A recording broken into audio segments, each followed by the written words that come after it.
Right, lads, you both know the rules, so let's just have a good, clean fight, okay? Most of all, remember to defend yourselves at all times, all right? Touch gloves.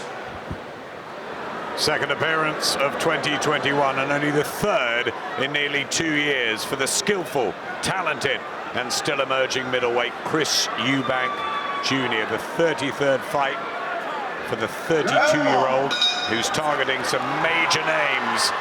But first, he must deal with the business of Wanik Awdijan, who predicts a huge shock tonight. I guess it'll be mentally as well as physically, Matt, the big test for Chris in there. Yeah, definitely. I think mentally more so than physically. Got a lot to deal with the last few weeks. Emotionally, very difficult time for him. So it's trying to put that aside and focus at the job at hand here. He so wanted to get back into the ring. Didn't happen a fortnight ago, but Roy Jones Jr., his brilliant trainer, was telling us this week that it just gave him more time to work with Chris. They've really gelled. It's been a wonderful relationship. And Chris believes he's learning something every time he steps into the ring. Out in the States with Roy, in Brighton, in Hove, back at home. Sebastian on the back of his white trunks, the tribute to the brother he's so close to, who he lost so tragically just a few weeks ago.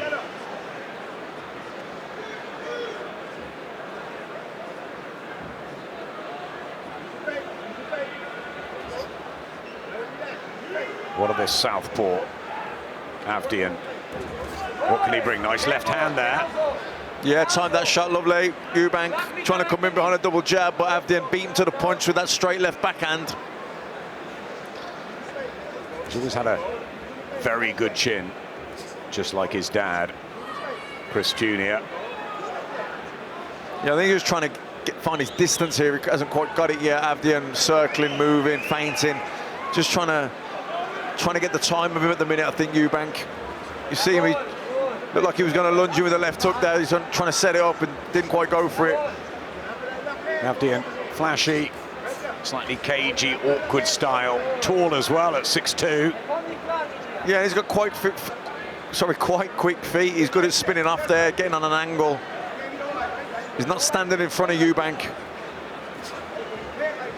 Just a jab the body and back to the head. Yeah, two good jabs there from Eubank. Crisp shots. He like to see him step in there behind that jab and drive the right hand down the middle.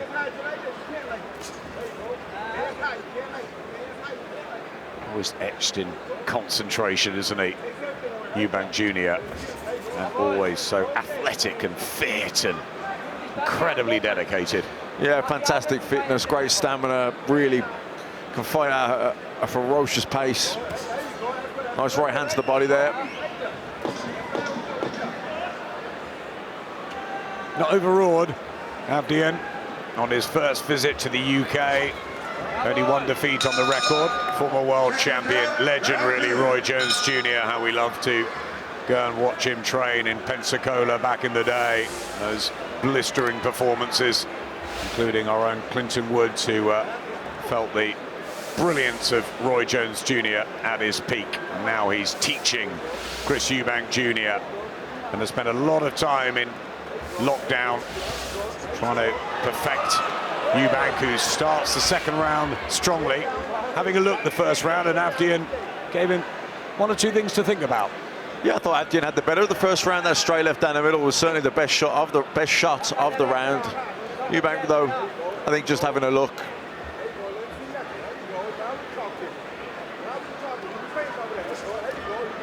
Looking for the screw shot there, just out of distance with it.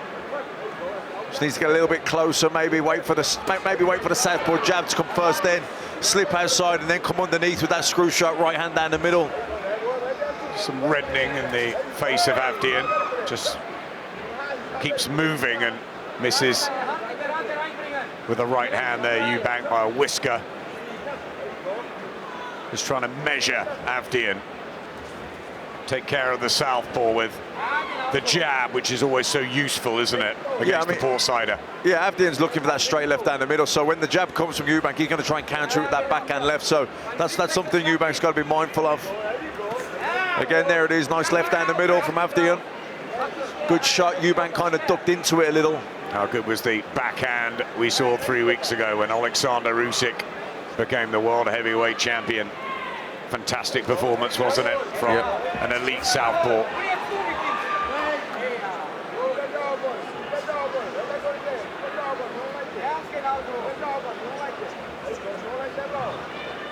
Nothing much phases Eubank Jr. Just goes about his business. Got plenty of skills and moves well. Just hasn't really had the defining night. It was an excellent win over James De Gale, but De Gale was at the tail end, and he needs the big fights, doesn't he? Pretty soon. Yeah, you know, he's 32 years old now. He's been in top a couple of times. Billy Joe Saunders, you know, we talk about southpaw boxers. They don't come much better than him, much slicker than him. And then against George Groves, really out of his weight division. He's a very out-and-out middleweight. He should never have been boxing a super middleweight, in my opinion. It was a bit early, I thought, the Billy Joe Saunders fight, but he did well in it. And again, he did pretty well against George Groves. I was ringside for that in Manchester, but fell slightly short. Could become a world champion, though, couldn't he? It's a tough division at middleweight, but he's at the right weight. Yeah, definitely a middleweight, out and out. And you know what, the middleweight division's opened up now. Golovkin, not the fighter he was. Won his last 21, most recently in July over Iago Kitseria, who was unbeaten. But this far higher level against Chris Eubank Jr. Looking for a way to just ease his way back in. It was a good display against Marcus Morrison, wasn't it, if not dramatic? Yeah, it was solid. I thought he took his time. He wasn't looking for the knockout. I think he wanted the rounds under his belt, and it was but it was, you know, a very, very clear, comfortable win. He looked like he had several gears left. That's exactly what he looked like, and it looked like he wanted to try things out that he'd been working on with Roy Jones Jr. Maybe again here, because he's obviously had another long gap between fights. Yeah, and Awdijan just a bit jerky and elusive. You know, he's happy to run around and move the ring. He's bouncing on his toes. Little quote from his dad there, just sort of waiting, having a look around. Chris Senior, who actually fought around here in Whitley Bay on the World Tour, which didn't take us very far around the world, but we came up here to Whitley Bay. It was pretty good that night, Chris. Good jab from Junior there. Yeah, but a good backhand counter from Awdijan, and he landed a good one too a few moments before that as well. He's got some hand speed. He has got speed, and he's, like I say, he's difficult to pin down. Got quick, constantly on his toes here, light on his feet. A decent defense from Awdijan, who took this opportunity at relative short notice, keeping himself fit, knew he was a possible opponent. There were plenty mentioned, so really keen to take his chance and fancy that he could outbox Eubank. Yeah, and he's probably landed the better shots up this round as well. I mean, Eubank looks the stronger, he's pushing forward. But that's better work from Eubank. Good body shots going in as well. Acceleration of pace from Chris Eubank Jr. Combinations. That's good body work from Eubank. I think he should focus on the body for now. Awdijan very mobile, try and take those legs away, target that chest. Absolutely. He's just dancing, isn't he, around Awdijan. Good left hook.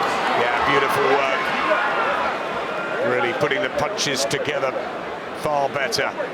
The back end of this third round, the occasional success from Awdijan, but you can see the class of Eubank when he just raises the tempo. Yeah, he's really put his foot on the gas here the last sort of 40 seconds of this round, landing some good shots. When he backed him up the ropes there, sinking those body shots in, that was good work from Eubank to finish the combination. Yeah, it was fun chatting to Ronnie at the weigh-in. What a great character in British boxing, and what a dynamic double act he made with Junior's dad. But this is modern times, and it's all about whether Chris Eubank Jr. can fulfill his promise was slated to have a fight with Gennady Golovkin a few years back, and it didn't work out. Kell Brook took the opportunity. We know what happened, and now I wonder, as you said earlier, whether the timing is much better for him. Yeah, I think that would have been a bad fight for him at that time, but I think right now, I think Golovkin has been on the slide and been on the slide for a long, long time. I think he's a shell of himself, really, and if that fight came about, I think Eubank should jump at it. Business first here against the 26-year-old Wanik Awdijan, who's making life as uncomfortable as he can for Eubank, but has he got the power to keep the British fighter at bay? Only 11 knockouts through 29 fights. Awdijan. Oh, good shot from Awdijan. Yeah, that was a good shot from Awdijan. Yeah, a real respect from Chris Eubank Jr. He really nailed that one beautifully. Yeah, he's slippery, Awdijan. You know, he's not standing in front of Eubank. He's hard to pin down, and Eubank's got to be careful. He just doesn't walk him onto that backhand. He's elusive, he's awkward, and he believes in himself. That's been very evident all week.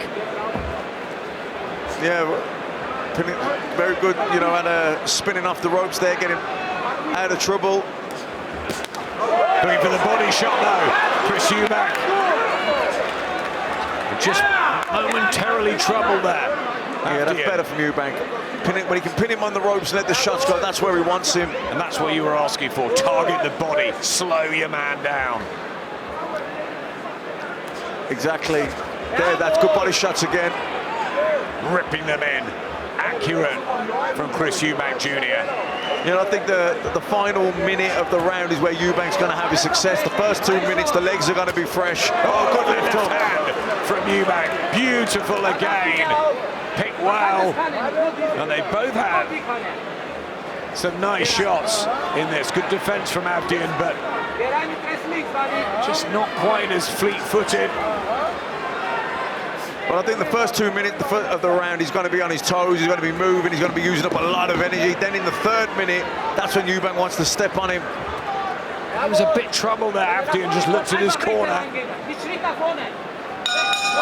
And this man is getting to him. He's a big middleweight. Fifth round. Chris Eubank Jr. looking for victory number 31. Wanik Awdijan hoping for the win of his life here.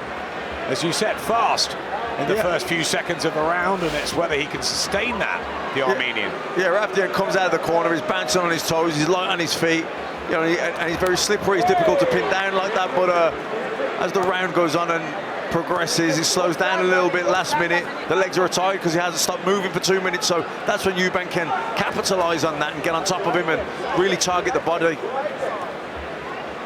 Did have a trip out to Austria. Good body shots. Really based in Germany the whole way through.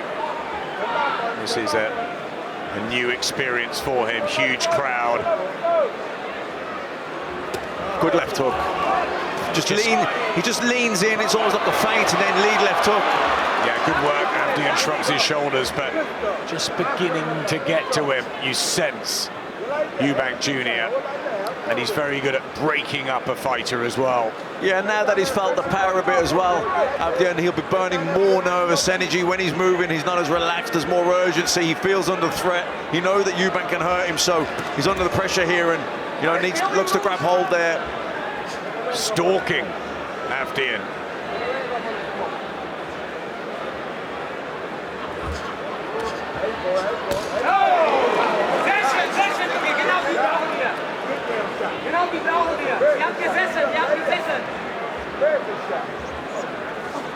Yeah, just out of range there.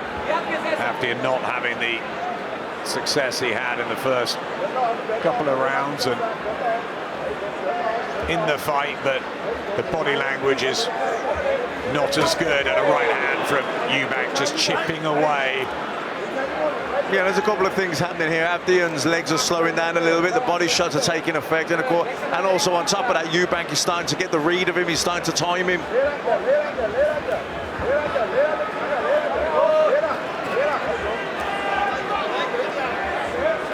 Using his physical strength there, Eubank, to push him off him, not to allow Awdijan to grab him and steal a rest.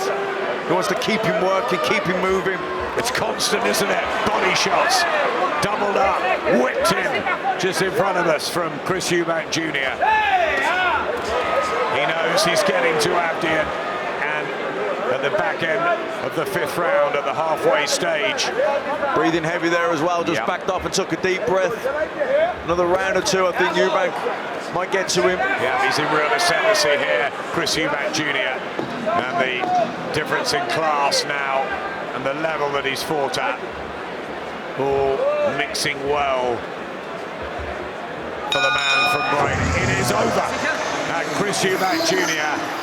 does get the comeback victory, and he is pulled out in the corner, Wanik Awdijan.